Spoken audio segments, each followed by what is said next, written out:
Hello students, maths लक्ष्य में आपका स्वागत है। आज हम एक्सरसाइज 13.4 के एक टॉपिक यादृच्छिक चर का माध्य है, जो कि ये क्वेश्चन नंबर 10, 11, 12 में है। तो इसको हम क्लियर करेंगे आज। इन तीनों क्वेश्चन को ध्यान से समझिए, बोर्ड एग्जाम्स के लिए बहुत इंपॉर्टेंट है। तो देखिए, पहले समझ लेते हैं यादृच्छिक चर का माध्य किसे कहते हैं। तो देखिए यहाँ पे mean of a random variable, English में इसको बोलते हैं। मान लीजिए एक यादृच्छिक चर है जिसके संभावित मान x1, x2, x3 और xn तक कुछ भी हो सकते हैं। इनकी जो प्रोबेबिलिटी है, प्रायिकता है, वो p1, p2, p3 से pn तक कुछ भी हो सकता है। तो x का जो माध्य होगा वो म्यू से डिनोट किया जाएगा, म्यू होगा।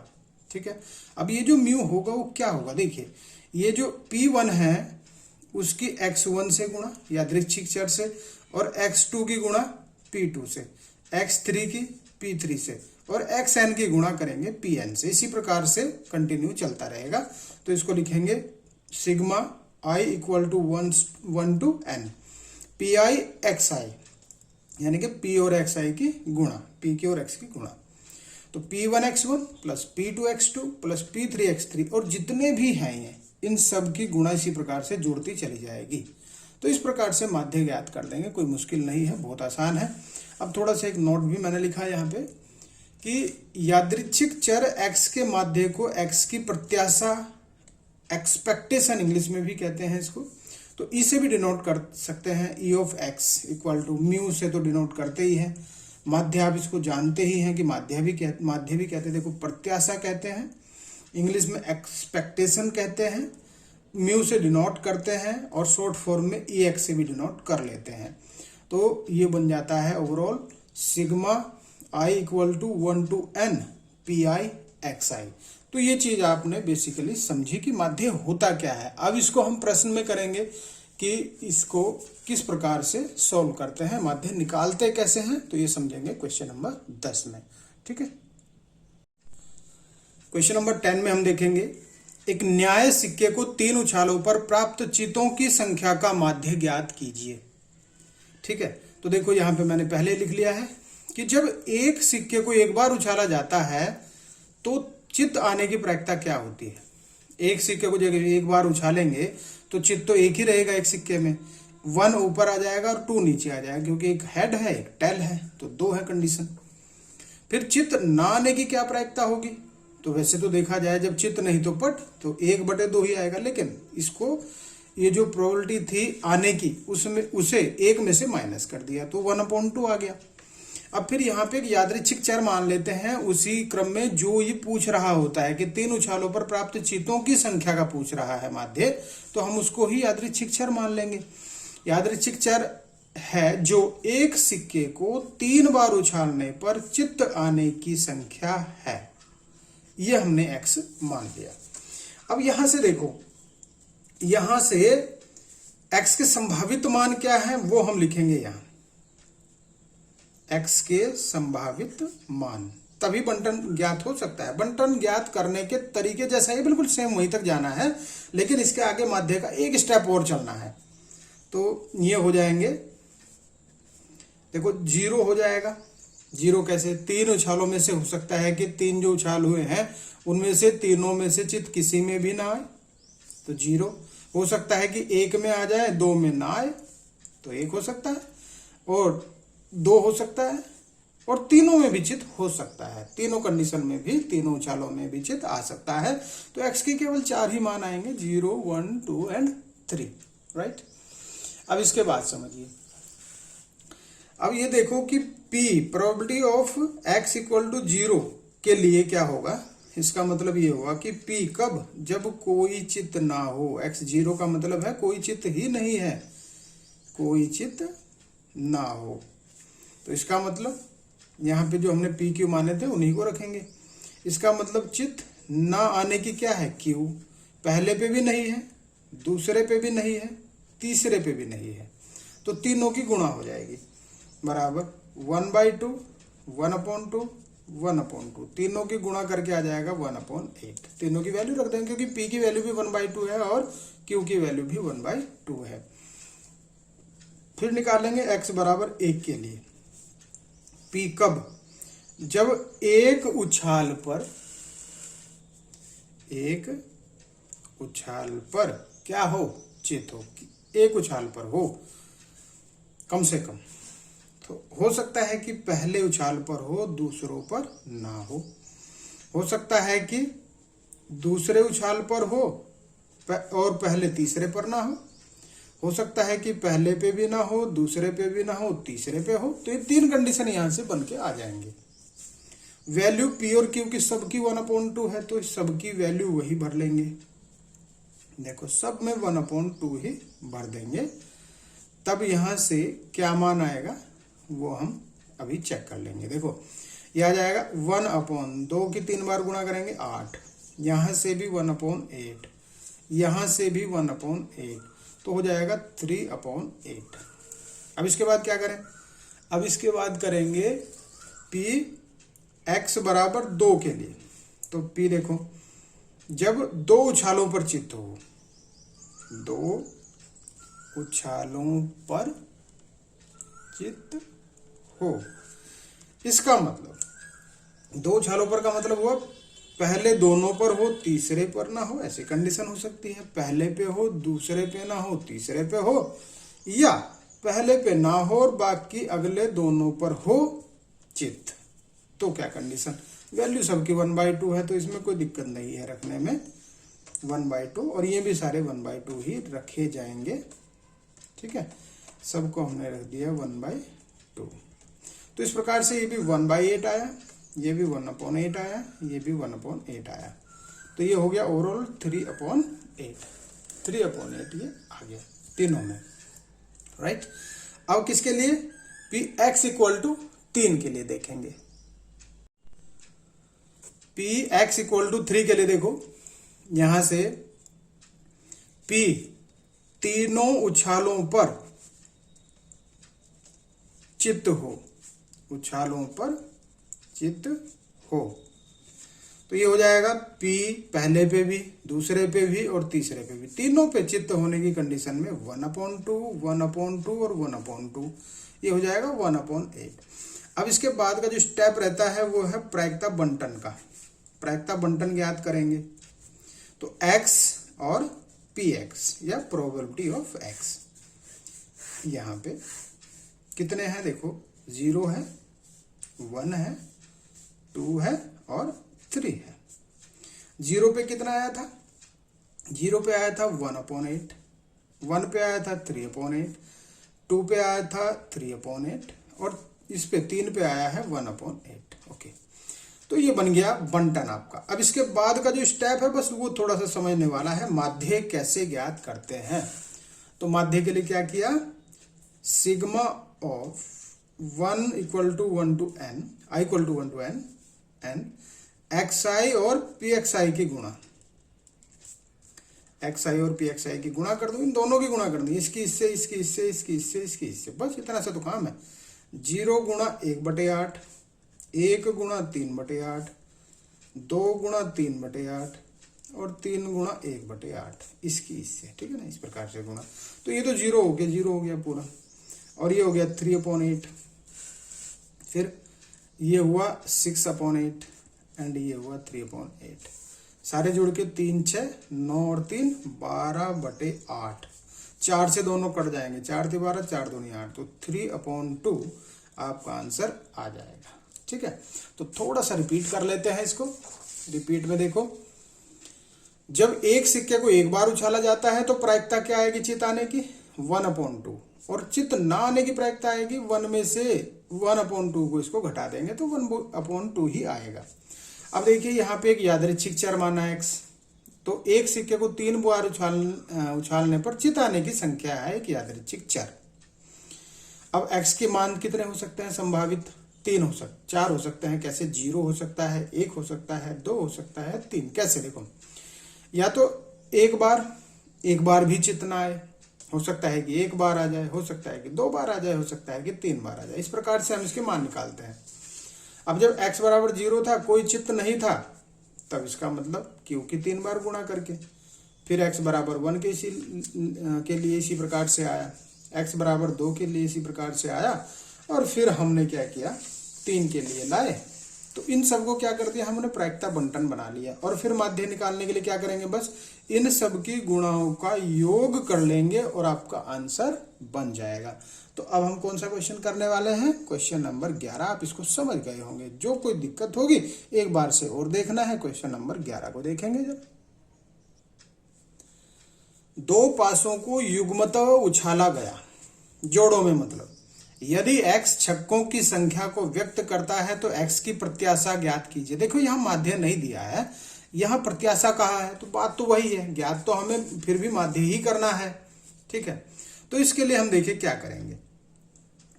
यहां पर अब आप समझ लेंगे कि इसने बोला है छक्कों के लिए। छक्कों के लिए क्या करेंगे, एक पासे में छक्के कितने होते हैं, बस ये थोड़ा सा सोचना है आपको। एक पासे में छक्के होते हैं 1, ठीक है, क्योंकि नंबर होते हैं 1 2 3 4 5 और 6, बस इतना सा सोचना है आपको। और फिर देखो, जब एक पासे को एक बार उछालते हैं, एक बार उछालते हैं तो 6 आने की प्रायिकता क्या रहेगी, ये आप सोचिए। तो 6 आने की प्रायिकता तो 1/6 ही होगी बस, क्योंकि 6 तो एक ही है देखो यहाँ पे, इसलिए इसको हम मान लेंगे P। अब जो दूसरी कंडीशन है 6 ना आने की, वो भी निकालनी पड़ेगी। इसी प्रकार से 2 कंडीशन निकालते जाएंगे, आने की और ना होने की, मतलब होने की, घटना घटित होने की और ना होने की, बस इसको Q मान लेंगे। देखो 1 में से 1/6 घटा लेंगे तो ये आ जाएगा 5/6। P आ गया, Q आ गया। अब यहाँ पे हम क्या करेंगे, X जो कि एक यादृच्छिक चर है, उसे क्या कहेंगे, जो प्रश्न में कहा है उसे उसके अकॉर्डिंग मानेंगे। छक्कों की संख्या को व्यक्त करने के लिए कहा है, तो बस यही चीज हम इसके लिए लिख देंगे। यादृच्छिक चर है जब एक 2 पासों का युग्म, 2 पासों का युग्म उछाला जाता है। युग्म मतलब पूरा पेयर उछाला जाता है और संख्या 6 आती है, संख्या 6 आती है। तो यहां से x के संभावित मान क्या बनेंगे, बस वो चीज आप समझ जाएं। संभावित मान कितने आएंगे, देखो एक पासा ये है, दूसरा पासा ये है, तो इन दोनों ही पासों में क्या पता 6 ना आए तो 0 कंडीशन। हो सकता है कि एक पासे में 6 आ जाए तो 1, हो सकता है कि दोनों पासों में 6 आ जाए तो 2, ये चीज। अब यहां से तीनों P निकल जाएंगे। P कब, जब x बराबर 0 है, ये निकालेंगे। x बराबर 0 के लिए P किसी भी पासे पर, ये पूरा खोल के लिखेंगे, किसी भी पासे पर 6 ना आए। देखिए कोई भी चीज आप शॉर्टकट में बिल्कुल नहीं करेंगे, शॉर्टकट में करोगे तो मार्किंग भी शॉर्टकट में होती है, ये भी चीज आप ध्यान रखें। तो पूरा बताएं क्वेश्चन में कि हो क्या रहा है। तो देखो एक बार भी ना आए 6, इसका मतलब 6 ना आने की, एक बार भी Q और दूसरी बार भी Q, तो ये हो गया 5/6 और 5/6, तो ये हो गया 25/36। अब किसकी करेंगे हम, अब करेंगे P x बराबर 1, तो इसका मतलब P एक पासे पर 6 आए, एक पासे पर 6 आए, पहले पर आ जाए दूसरे पर ना आए, या पहले पर ना आए दूसरे पर आ जाए, बस 2 ही कंडीशन है। दोनों की वैल्यू, P की वैल्यू है 1/6 और Q की वैल्यू है 5/6, दोनों की वैल्यू भर देंगे और फिर यहां से देखो ये हो जाएगा 5/36 और ये भी 5/36, तो ये आ जाएगा 10/36, ये आ गया। अब इसके बाद क्या करें, अब इसके बाद करना है हमें 2 के लिए, P x बराबर 2 के लिए P दोनों पासों पर संख्या 6 आए, दोनों पर आए तो क्या हुआ, P गुणा P, दोनों पर ही आ रहा है जब P 1/6, ये भी 1/6, तो ये हो गया 1/36। ठीक है, अब इसके बाद क्या करेंगे, इसके बाद निकालना है हमें प्रायिकता बंटन। तो प्रायिकता बंटन हम करेंगे तो ये हो जाएगा x और px, यही कहीं हो जाएगा। देखो 0 है, 1 है और 2 है, यही तो है बस। 0 के लिए क्या हुआ 25/36, वो आ रखा देखो, अभी लाए थे हम। ये आया है 1 के लिए 10/36 और ये अभी लाए हम 1/36। तो ये बंटन भी हमने ज्ञात कर लिया। अब हमें क्या ज्ञात करना है, प्रत्याशा या माध्य या एक्सपेक्टेशन, तो जो भी आप इसको कहें, लेकिन करना हमें वही है बस। प्रत्याशा म्यू इसको बोल सकते हैं। तो ये देखो कैसे आएगा, सूत्र मैंने आपको बताया था, सिग्मा i = 1 to n, और n कितना है यहाँ हमारे पास 3 है। तो पहले सूत्र लिख लेंगे और फिर इसको मान को भर लेंगे। देखो P1x1, P2x2 अगर पूरा भरना चाहते हैं, और P3x3, ये बड़ा x रखो। देखो अब क्या करेंगे, इनके गुणा कर लेंगे, किस किस की, 0 की इसमें, इसकी इसमें और इसकी इसमें, बस इतना सा काम। तो ये हो जाएगा 0 गुणा 25/36 प्लस 1 गुणा 10/36 और 2 गुणा 1/36। तो ये हो जाएगा 0 ही हो जाएगा, तो ओवरऑल ये 10/36 हो जाएगा और ये 2/36 हो जाएगा। तो 10 और 2 12/36 आ जाएगा, और 12 कम 12 36, ये हो गया 1/3। तो जो आपका आंसर आएगा वो 1/3 आ जाएगा। तो देखिए इसी प्रकार से आसानी से हम 11वें सवाल को कर चुके हैं। अब 12वें सवाल पे आ जाते हैं। एक एक सवाल करना है, कोई सवाल नहीं छोड़ना, क्योंकि बोर्ड एग्जाम में कौन सा इंपॉर्टेंट है कोई नहीं जानता। ओके, चलो क्वेश्चन नंबर 12 पे आ जाते हैं। प्रथम 6 धन पूर्णांकों में से 2 संख्याएं यादृच्छिक बिना प्रतिस्थापन चुनी गई। मान ले x दोनों संख्याओं में से बड़ी संख्या को व्यक्त करता है, e of x ज्ञात करो।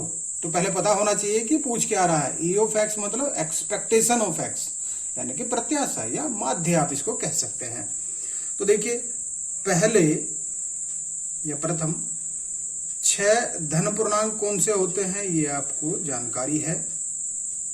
ये हैं 1 2 3 4 5 एंड 6।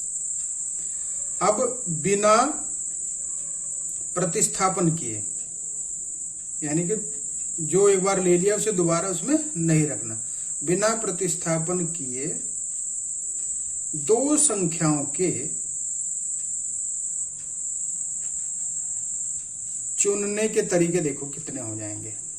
चुनने के तरीके समझो इसको। ये 6 संख्याएं हैं। इन 6 संख्याओं में से अगर एक संख्या चुननी हो तो 6 टाइप है। इसको चुनो, इसको, इसको, इसको, किसी को भी चुन सकते हैं। तो 6 तरीके हुए। लेकिन जब एक संख्या चुन ली तो फिर कितनी संख्याएं बची? 5। उन्हें चुनने के कितने तरीके? 5। तो ओवरऑल जब 2 संख्याएं चुननी हो तो दोनों का इस प्रकार से गुणा कर देंगे, 6 पंजे 30 आ जाएगा। अब इसके बाद फिर यादृच्छिक चर x को मानेंगे। प्रोसेस बिल्कुल सेम रहेगा। यादृच्छिक चर है जो 2 संख्याओं में से, दोनों संख्याओं में से बड़ी संख्या को व्यक्त करता है। तो 2 संख्याओं में से बड़ी संख्या को व्यक्त करता है। तो x के संभावित मान भी आप देखें। x के संभावित मान कितने कितने आ सकते हैं? देखो इसमें से आप देखो 1 2 3 4 5 6 में से या तो 2 ले लें। तो बड़ी संख्या अगर 1 के लिए तो बड़ी संख्या 2 है ना, 2 बड़ी संख्या 1 के लिए है, 3 बड़ी संख्या इन दोनों के लिए है, 4 बड़ी संख्या इन तीनों के लिए, 5 चारों के लिए, 6 इन पांचों के लिए है। बस ये चीज सोचनी है। तो 2 हो सकता है, 3 हो सकता है, 4 हो सकता है, 5 हो सकता है और 6 भी हो सकता है, लेकिन 1 किसी भी नंबर के लिए बड़ा नहीं है। तो तो ये चीज आप ध्यान रखें। तो ये जो x के मान रखते हैं ये बहुत इंपॉर्टेंट रहते हैं इस क्वेश्चन में। तो p x बराबर 2 के लिए देखो p क्या क्या हो सकता है, 1 और 2 हो सकता है या 2 और 1 हो सकता है ना, दोनों इस प्रकार से ली जा सकती हैं। तो कितने प्रकार से हो गया है 2, और कुल मिला के कितने प्रकार हैं अभी तो देखें हमने, कुल मिला के 30 प्रकार हैं। तो ये अपॉन में 30 आ जाएगा, तो ये हो गया 1/15 सॉल्व करके।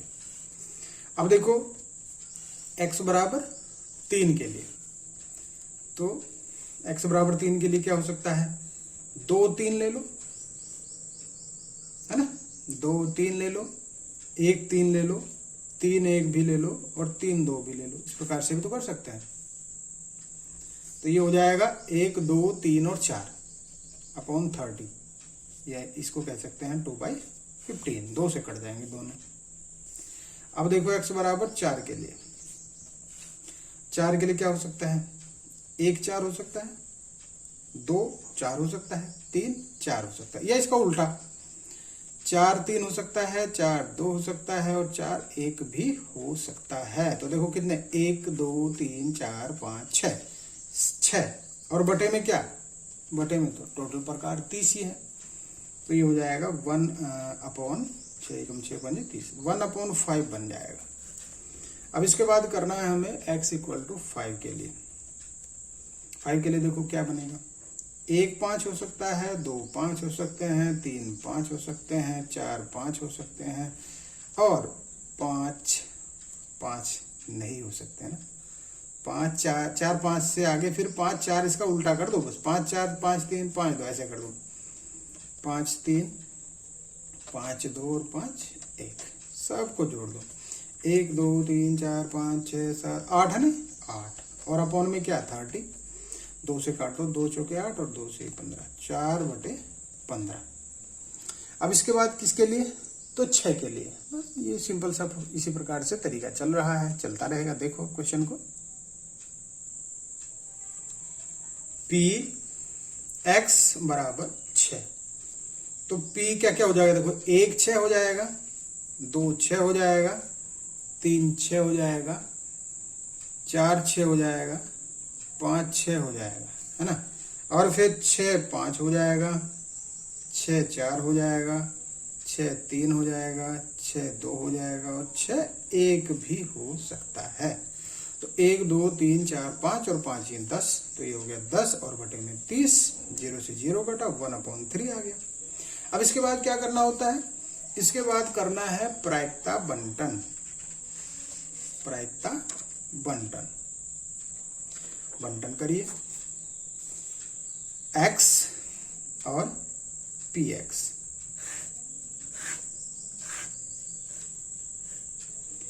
तो ये है 2 3 4 5 और 6। 2 के लिए है 1/15 भी लाए हम, फिर 3 के लिए 2/15, 4 के लिए 1/5, 5 के लिए 4/15 और 6 के लिए 1/3। अब निकालनी है expectation e of x equal to, या इसको माध्य कह सकते हैं या प्रत्याशा कह सकते हैं, सूत्र सबके लिए वही है, थोड़ा सा शब्दों का अंतर जरूर है लेकिन बात सेम है। गुणा करो जी, 2 की कर दो 1/15 में, 3 की करो 2/15 में, 4 की करो 1/5 में और 5 की करो 1/5 में, नहीं सॉरी 5 की करो 4/15 में और भाई 6 की करो 1/3 में। सबको करो, ये हो गया 2/15, 6/15, 4/5, 60 5 चौके 20/15 और 6/3। ठीक है, अब इन्हें सबको कर करा के ये आया 15, अगर लघुत्तम ले यहाँ पे तो ऊपर आएगा 70/15। अब इसको काटो 2 से 35 आएगा, नहीं 2 से तो नहीं कटेगा, 3 से कटेगा, 3 या 5 से काटो सीधा, 5 तिया 15, 3 से भी नहीं कटेगा ना, 5 तिया 15, 5 से इसको काटो, 5 एकम 5 चौके 20, तो ये आएगा 14/3। आपका आंसर आ गया। तो माध्य की इन्होंने क्लियर तौर पे 3 ही सवाल दिए थे, बाकी उदाहरणों में कई सारे हैं, आप वहां से भी प्रैक्टिस करेंगे और इसी प्रकार से हम नेक्स्ट क्वेश्चन लाएंगे, वहां पे आप प्रसरण को समझेंगे कि प्रसरण क्या होता है और विचलन क्या होता है, मानक विचलन। दो चीजें हैं, तो दोनों चीजों को मैं बिल्कुल क्लियर तौर पे बताऊंगा अगली वीडियो में। तो मिलते हैं अगली वीडियो में। अगर अच्छी लगती है वीडियो लाइक कर दें, चैनल को सब्सक्राइब नहीं किया सब्सक्राइब जरूर कर दें। Okay, thank you.